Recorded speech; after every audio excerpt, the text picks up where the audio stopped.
धाकड़ खबर, बेखौफसमा बेबाक अंदाज। नमस्कार। धाकड़ खबर के खास सेगमेंट बात जनता की में आपका एक बार फिर स्वागत है। मैं हूं आपके साथ रवि अरोड़ा। दोस्तों, अपने इस सेगमेंट में हम उन मुद्दों की बात करते हैं जिन पर आमतौर पर मेन स्ट्रीम मीडिया खामोश रहता है। आज हम बात करने जा रहे हैं अफगानिस्तान की। अफगानिस्तान पर हालांकि मीडिया में आप तमाम तरह की रोचक खबरें देख रहे होंगे, जिसके लिए एक शब्द हाल ही में मेरे जेहन में उतरा है, वो है मनोहर कहानियां। जो मनोहर कहानियां हमको सुनाई जा रही हैं, लेकिन मूल मुद्दों पर मेन स्ट्रीम मीडिया खामोश है, खासतौर पर अफगानिस्तान के। और इसके इतर जो वो कहानियां सुना रहा है, वो कई बार ऐसे लगता है कि जो हमारे मूल मुद्दों से हमको गुमराह करने की कोशिश की जा रही है। हम देख रहे हैं कि नॉर्दर्न इंडिया में तीसरी लहर कोविड की दस्तक दे रही है, बावजूद इसके उस पर बात नहीं हो रही। भारत सरकार द्वारा तमाम अपने नवरत्न बेचे जा रहे हैं, उन पर कोई बहस चर्चा नहीं हो रही। इसके अलावा महंगाई है, बेरोजगारी है, गरीबी है, तमाम इश्यूज हैं, उन पर भी कोई चर्चा नहीं हो रही। बात अफगानिस्तान की हो तो रही है, लेकिन अफगानिस्तान की भी वो बात नहीं हो रही जो अफगानिस्तान पर की जानी चाहिए। जैसे कि अफगानिस्तान में कुल भारत के कितने नागरिक फंसे हुए हैं, उसको आज तक कोई नहीं बताया जा रहा। सर्वदलीय बैठक आप कर रही है सरकार, और उसमें कोई किसी किस्म का कोई पुख्ता जानकारी नहीं दी जा रही कि सरकार की क्या पॉलिसी है अफगानिस्तान को लेकर। हम सब लोग जानते हैं कि हमारा $3 बिलियन का इन्वेस्ट भारत का अफगानिस्तान में हो चुका है। बावजूद उसके अब वहां पर सरकार जब बदल चुकी है, तो हमारी क्या नीति रहेगी। हम अफगानिस्तान की जो इस समय सरकार है, उसके प्रति हम कितने सॉफ्ट रहेंगे, कितने सख्त रहेंगे। तालिबान को लेकर भारत की अभी तक की जो नीति है, क्या वो जारी रहेगी या बदलेगी। आज ही राजनाथ सिंह जी का, रक्षा मंत्री का बयान आया है कि हम पुनर्विचार करेंगे और कि भारत का तालिबान के प्रति क्या रुख हो, अफगानिस्तान की जो वर्तमान स्थितियां उन पर क्या रुख हो। तो इन सभी मुद्दों पर हम आज बात करने जा रहे हैं, जिस पर मेन स्ट्रीम मीडिया खामोश है। हमारे साथ आज दो जानी मानी हस्तियां हैं। रामचंद्र जैन साहब, जिनको आप लोग जानते होंगे कि आप रिटायर्ड नेवल ऑफिसर हैं। जल सेना में इन्होंने एक लंबे अरसे तक सेवा दी है और सामाजिक रूप से काफी सक्रिय हैं। और इसके साथ हमारे साथ एक और शख्सियत हैं, श्री आनंद दुबे जी। प्रोफेसर आनंद दुबे शंभू दयाल डिग्री कॉलेज में समाज शास्त्र के विभागाध्यक्ष हैं और सोशली काफी एक्टिव हैं और राजनीतिक विषयों पर काफी गहरी पकड़ रखते हैं, और खासतौर पर अंतर्राष्ट्रीय विषयों पर इनकी एक अच्छी खासी समझ है। तो आज अपने इन दो मेहमानों से हम इन दो मुद्दों पर बात करने जा रहे हैं कि भारत का जो मेन स्ट्रीम मीडिया है, वो हमारे आम जनता के जो मुद्दे हैं, उनसे हटकर अफगानिस्तान की बात तो कर रहा है, लेकिन अफगानिस्तान के जो मूल मुद्दे हैं, भारत की जो चिंताएं हैं, भारत के नागरिकों की जो अफगानिस्तान को लेकर चिंताएं हैं, उन पर बात क्यों नहीं कर रहा। और दूसरा, भारत की अफगान नीति अभी तक अस्पष्ट क्यों है। क्यों हम, जब पूरी दुनिया अफगानिस्तान को लेकर अपनी नीति निर्धारित कर चुकी है, अपने नागरिकों को वहां से निकाल चुकी है, अभी तक हम यही नहीं बता पा रहे कि हमारे वहां नागरिक कितने हैं। इन सब मुद्दों पर हम बात करेंगे। सबसे पहले तो दुबे साहब, मैं आपसे जानना चाहता हूं कि कृपया बताइए कि ये हमारा मीडिया कर क्या रहा है। ये हमारे मूल मुद्दे हैं, उन पर बात क्यों नहीं करता। ले देकर कभी हमें ऋचा चतुर्वेदी का किस्सा सुना देता है, कभी प्रिंस का किस्सा सुना देता है, कभी तालिबान तबलीगी जमात की चर्चा करने लगता है। तमाम तरह की मनोहर कहानियां हमें सुनाता, और जो हमारे मूल मुद्दे हैं उन पर बात नहीं करता, और जो मूल मुद्दों पर बात करता है तब उसमें हमको गुमराह करने की कोशिश करता है। आप क्या समझते हैं इसके बारे में, दुबे जी? रवि भाई, बड़ा समय से बात कर रहे हैं आप। ये अभी अभी कल की ही बात है कि जस्टिस चंद्रचूड़ ने कहा कि मीडिया का नियंत्रण कॉर्पोरेट हाथ में नहीं होना चाहिए, क्योंकि जब बिजनेस का इंटरेस्ट इंफॉर्मेशन को कंट्रोल करेगा। Business interest and specially cronyism में, क्रोनिज्म जो पॉलिटिक्स और कॉर्पोरेट की जो एक्सेस बनी हुई है कि तुम बेचो हम लें, जी तुम खाओ बांट के खाओ हमारे साथ, ये जो चल रहा है, जिसके तहत अभी एक नया टर्म आया है मोनेटाइजेशन। जी जी बिल्कुल। घर का सामान बेचो, और उसे ये नहीं कहो कि लड़का नालायक है उसने सामान बेच दिया, बल्कि ये कह दो कि मोनेटाइज कर रहा है लड़का, बड़ा काबिल है साहब, मोनेटाइज कर रहा है। तो ये सब चीजें जुड़ी सी हैं। आप सोचिए ना कि आप एक तरफ बात कर रहे हैं भारत के आत्मनिर्भर होने की, भारत आगे बढ़ेगा, तमाम पैसा क्रिएट होगा, प्रॉस्पेरिटी आएगी, और कर क्या रहे हैं? घर के बर्तन, घर का सामान एक एक करके बेचे जा रहे हैं। अगर बिजनेस में इंटरेस्ट, बिजनेस बढ़े, ग्रो करे, तो अच्छा होगा देश के लिए, हमें भी अच्छा लगेगा। हम देश के आगे बढ़ने के विरोधी नहीं है भाई, हम चाहते हैं कि देश वास्तव में आगे बढ़े, लेकिन ऐसा बढ़े, घर आगे वास्तव में आगे बढ़े, ऐसा बढ़े कि बिक जाए। That's a very major concern, पहली चीज।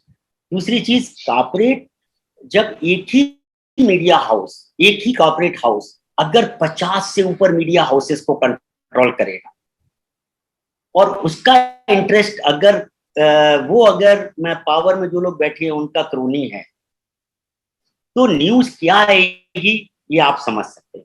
जी बिल्कुल ठीक बात है। और आज यही हो रहा है कि जो न्यूज चलानी चाहिए वो चलने की बजाय न्यूज वो चलाई जा रही है जो प्रोपेगेंडा में सहायक है, वो उस नैरेटिव को बनाने में सहायक है जो नैरेटिव सूट करता है सरकार को या सरकार में बैठे हुए लोग,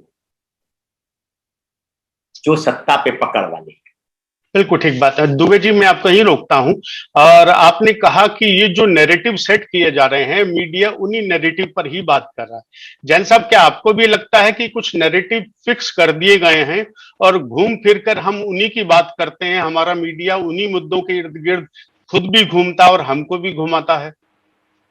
इनको स्क्रिप्ट दिए जाते हैं, मीडिया को, जो इंफॉर्मेशन मिनिस्ट्री है, भारत सरकार का जो भी अधिकारी हैं, एक स्क्रिप्ट देते हैं कि आप इसी विषय पर चर्चा करेंगे, जिससे कि लोगों का ध्यान भटकता रहे, लोग असली मुद्दों पर ना आए।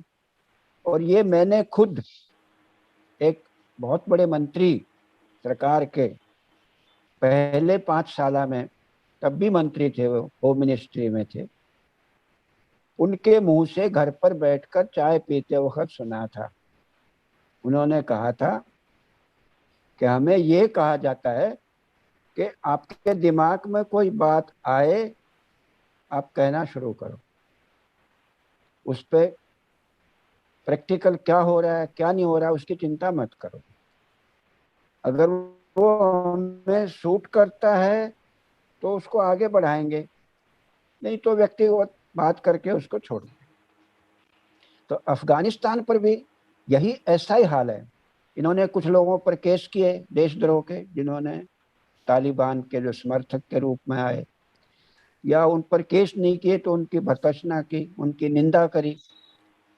और अब ऐसा दिन जल्दी आने वाला है कि ये खुद तालिबान को मान्यता देंगे। भारत सरकार तालिबान को बहुत जल्दी मान्यता देगी। अब अपनी मजबूरी बताएंगे कि हमारा पैसा लगा हुआ है, इसके अलावा कोई दूसरी मजबूरी। दूसरा है कि आरएसएस का और तालिबान का भाईचारा है, ये एक सिक्के के दो पहलू हैं। आप समझिए इस बात को। तालिबान कहता है इस्लाम, कुरान, शरीयत, आरएसएस कहता है राम, विश्व गुरु। एक ही बात कि हम ही सारे विश्व में हों, हमारे ही हों। और तालिबान भी यही कहता है। धर्म की बात वो करते हैं, धर्म की बात ये करते हैं। लेकिन भारतवर्ष में आज अगर कोई तालिबान की बात करेगा, आज के दिन, शायद मैं भी कर रहा हूं तो हो सकता है मुझे भी कोई न कोई आ जाए पूछने भाई आप क्या कह रहे हो, लेकिन बहुत जल्दी ये इसकी घोषणा करेंगे कोशिश, फिर बहस छिड़ेगा मुद्दा, फिर मुद्दे छिड़ेंगे, फिर ये बातें शुरू हो जाएंगी कि क्यों कर रहे। इसके अलावा मैं एक और बात कहना चाहता हूँ कि इस सरकार ने किस प्रकार से लोगों को धोखा दिया है। सरकार जो एम्बेसी बनाती है किसी देश में, तो वो अपने आप में कंप्लीट गवर्नमेंट होती है। वहाँ का जो हाई कमिश्नर या एम्बेसडर होता है वो राष्ट्रपति का नुमाइंदा, और उसकी पहली जिम्मेदारी होती है कि वहाँ मत जितने भी भारतीय रह रहे हैं, काम कर रहे हैं, उनकी सुरक्षा पहला उनका काम होता है। लेकिन यहाँ तो ये पहले सबसे पहले खुद ही प्लान करके आगे दौड़ के आ गए। वहाँ कोई एम्बेसी नाम की चीज ही नहीं है, एम्बेसी को ताला लगा हुआ है। तो किसको पूछ के ये तालिबान ने की घोषणा करेंगे, किससे राय लेंगे? वहाँ एम्बेसी स्टाफ तो है नहीं, पूछ नहीं पाएंगे।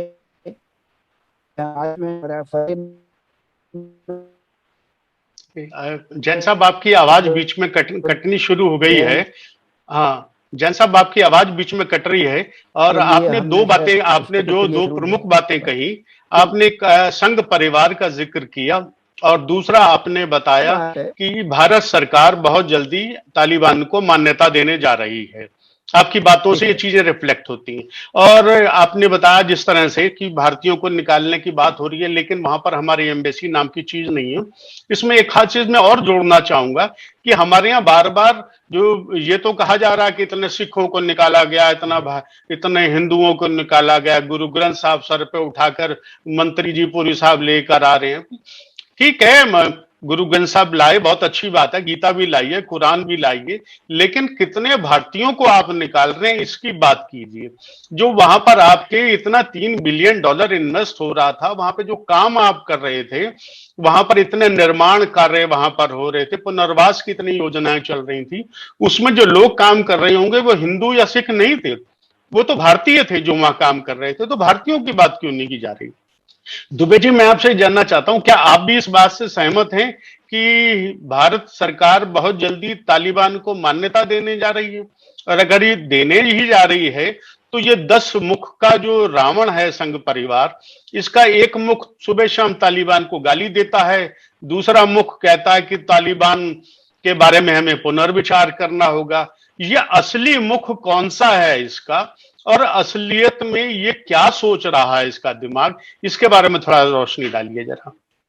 रईस भाई, ये नया मुद्दा नहीं है और ये नई बात नहीं है कि तालिबान को समर्थन ये दे देंगे। क्वाइट पॉसिबल, संभव है, क्योंकि पिछले 5 सालों में ट्रंप के हम ऐसे पिछलग्गू हुए कि ट्रंप के भरोसे हमने $3 ट्रिलियन का इन्वेस्टमेंट कर डाला।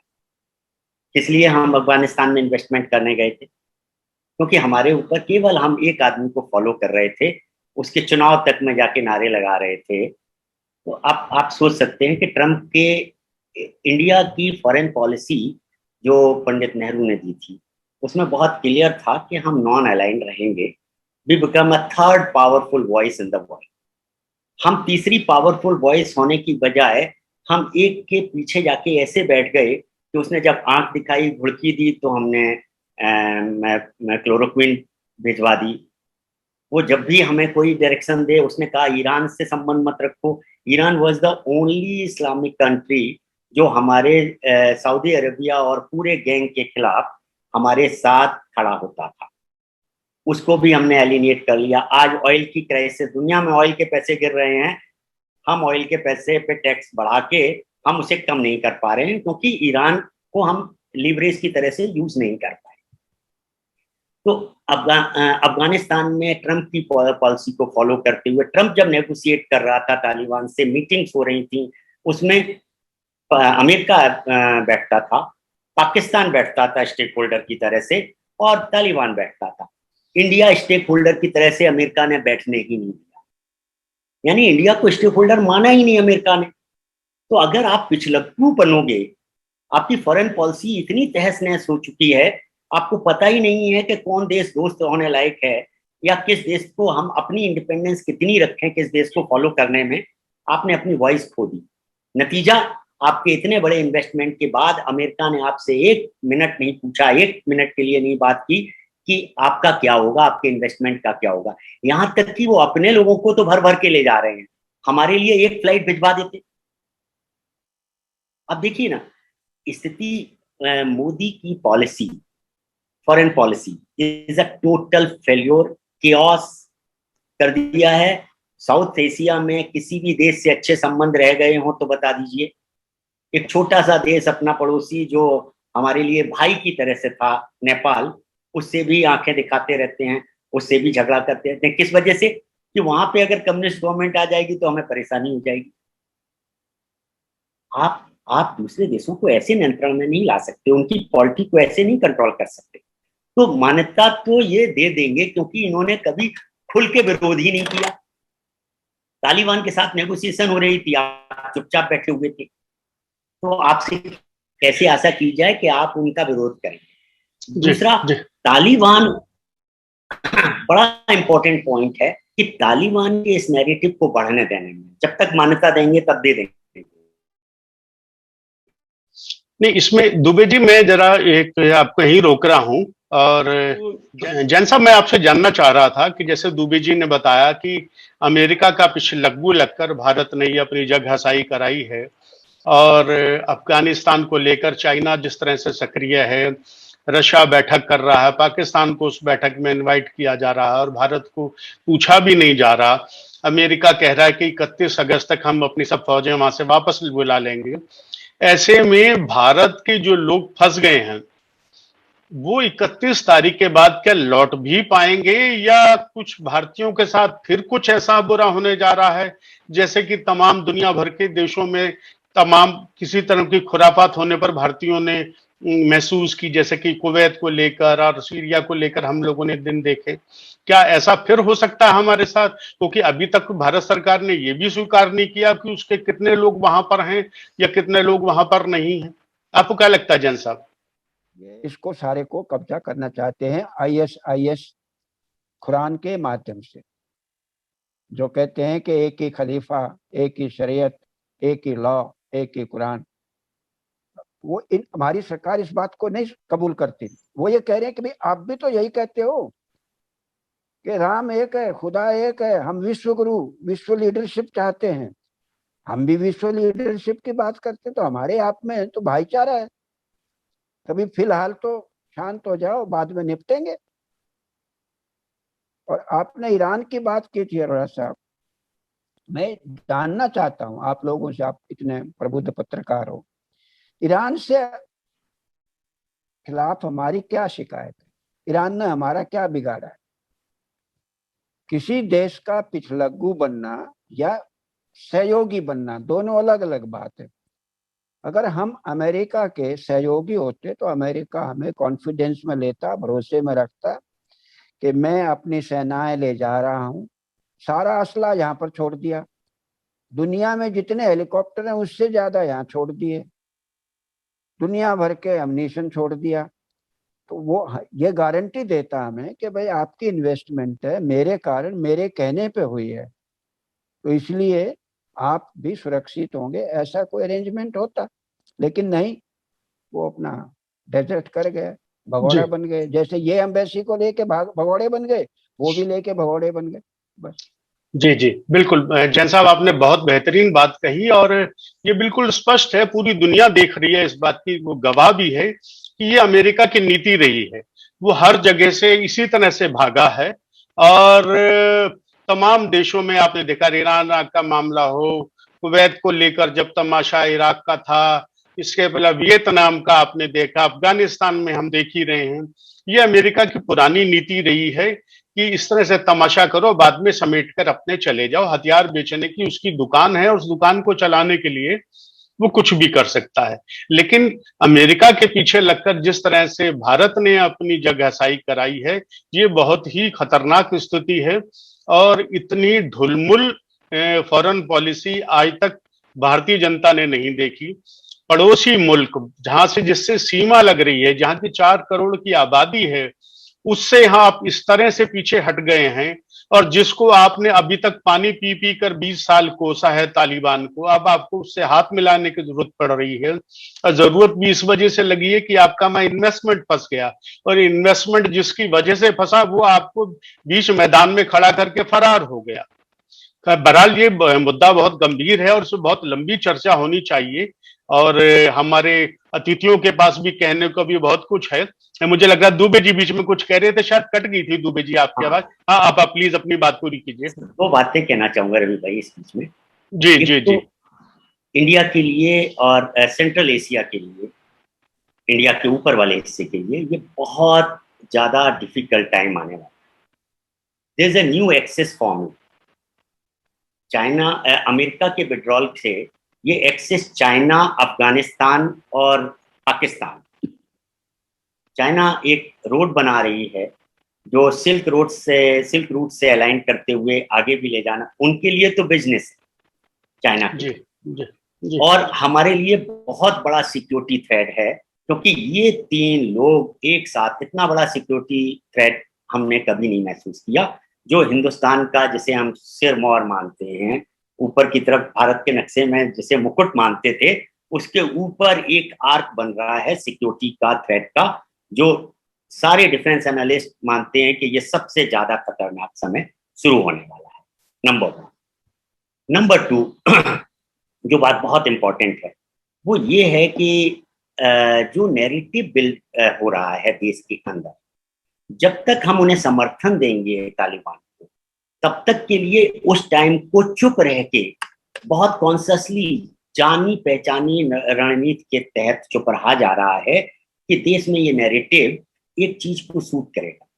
कहीं ये इस्लामिक टेरर का डर लोगों के दिमाग में बैठा के वोट की राजनीति, चूंकि यूपी का इलेक्शन बहुत पास है, ये नैरेटिव अभी इसलिए अचानक आप सडनली, मैं बात कर रहा था अपने मित्रों से जो बहुत पढ़े लिखे समझदार लोग थे, अचानक उनकी भाषा में हर चौथे सेंटेंस में तालिबान आ गया। तो मैंने कहा कि आपने भी ये सब पकड़ लिया क्या? हर नैरेटिव आप देखिए, व्हाट्सएप में सुबह 200-500 मैसेज रोज मिटाने पड़ते हैं, सुबह सुबह तालिबान के। एक इंडिया का चैनल रिपब्लिक पे तो पुराने वीडियोस दिखाई जा रहे हैं नए बता के। क्या चल क्या रहा है? एक नया नैरेटिव बनाने का मुद्दा है कि भाई इस समय इसे यूज कर लो। जब तक हम मान्यता दें, जब तक तालिबान से हाथ मिलाएंगे, अपने इन्वेस्टमेंट को सैल्वेज कराएंगे, तब तक के लिए कम से कम ये माहौल तो बन जाए, तो जिस माहौल के थ्रू इसे कुछ फीड मिल जाए। ये नैरेटिव दरवाजे पे आके खड़े हो गए हैं और ये हमें अंदर घुस के कभी भी नुकसान पहुंचाएंगे। धर्म की राजनीति करने वाले, सर, धर्म की राजनीति करने वालों ने अभी वो धर्म और राजनीति की साठगांठ का गंदा समय नहीं देखा है। यूरोप के देशों में किस तरह से लोग काटे पीटे गए जब चर्च ने अपनी ताकत एसर्ट की थी पॉलिटिक्स पे आखिरी कब्जा बनाने की, और पॉलिटिक्स उससे कैसे निकल पाई थी। जो सेकुलराइज का कंसेप्ट है, जिसे यहाँ हिंदुस्तान में अभी फॉन्डली कहने लगे हैं, सेकुलराइजेशन। भाई साहब, कसम खाते हो आप संविधान की? संविधान में प्रीफेस में सेकुलर लिखा हुआ है, आपको एक दिन पद पे रहने का अधिकार नहीं है अगर आप उसे सेकुलर को सेकुलर बोलते हैं। लानत है इनके। लेकिन आप कुछ कर नहीं सकते, क्योंकि जज भी यही हैं, वकील भी यही हैं, और मीडिया क्या तरीका है इस कंट्रोल का, मीडिया इन्फॉर्मेशन कंट्रोल का, कि मीडिया पे पकड़ लो, कंट्रोल कर लो और जो चाहो वो दिखाओ, सुबह से लेकर शाम तक दिमाग में हेट एजेंडा भर दो। अच्छे पढ़े लिखे लोग, ऐसे संभ्रांत लोग आपके हमारे सर्किल में जो बहुत अच्छे हैं, जिनके दिल बहुत अच्छे हैं, जो गरीबों के लिए बहुत कुछ करना चाहते हैं, उनके भी मन में इतनी घृणा भरी हुई है। और ये रोज रूटीन में व्हाट्सएप के जरिए, फेसबुक के जरिए, अगर एक बार सरकार की खिलाफत कर दो तो पुलिस वाला आके दरवाजे पे खड़ा हो जाएगा, और जो सारे दिन घृणा फैला रहा है उसको कुछ नहीं कहा जाएगा। जी, बहुत बहुत शुक्रिया आपका दुबे जी, आपने बहुत अच्छी बात कही। और दरअसल समय की भी एक सीमा है, और बात इतनी रोचक हो रही है कि लगातार अगर आप इस पे कई घंटे भी आप बोलें तो हम सुनना चाहेंगे, हमारे दर्शक उसे सुनना चाहेंगे। मुझे लगता है आपसे आपसे जी जी जी आपसे मैं दोबारा समय लूंगा, लेकिन आपने एक बहुत महत्वपूर्ण बात कही है कि जो ये धर्म की राजनीति की जा रही है उत्तर प्रदेश के चुनावों को देखते हुए, इसी वजह से भारत सरकार तालिबान को लेकर खामोश है। तालिबान को लेकर एक नफरत का माहौल तो बनाया जा रहा है, लेकिन सरकार उस पर जिस तरह से चुप्पी साधे हुई है, ये उससे कहीं ना कहीं कनेक्ट होती है। लेकिन मुझे लगता है कि शायद ये भस्मासुर एक पैदा कर रही है सरकार।